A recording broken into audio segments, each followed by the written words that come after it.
Hi friends అందరికీ ఈరోజు మనం వెజ్ మంచూరియన్ నూడిల్స్ ఏ విధంగా ప్రిపేర్ చేయాలనేది ఈ వీడియోలో మీకు క్లియర్గా చూపిస్తాను. ఇది పక్కా రెస్టారెంట్ స్టైల్ ఫ్రెండ్స్, ఎక్కడ స్కిప్ చేయకూడదని చూడండి, మీకు అప్పుడే క్లియర్గా అర్థమవుతుంది. టేస్ట్ మాత్రం చాలా అంటే చాలా బాగుంటుంది, ఎందుకంటే నేను ఆల్రెడీ పర్సనల్గా ఎక్స్పీరియన్స్ చేశాను అన్నమాట.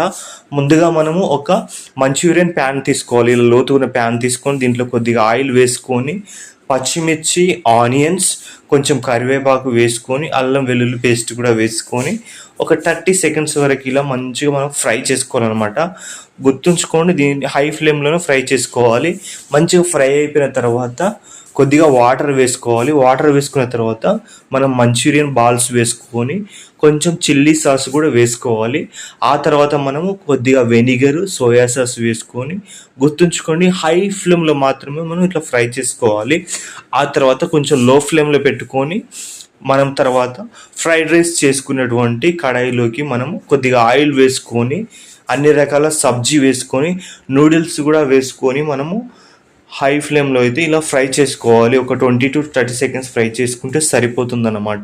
ఈ నూడిల్స్లోకి మనం chicken masala, white pepper, tasting salt, కొద్దిగా టేస్ట్కి తగ్గట్టుగా సాల్ట్ వేసుకొని మనము హై ఫ్లేమ్లో ఒక 20 to 30 సెకండ్స్ అయితే ఈ విధంగా ఫ్రై చేసుకోవాలి.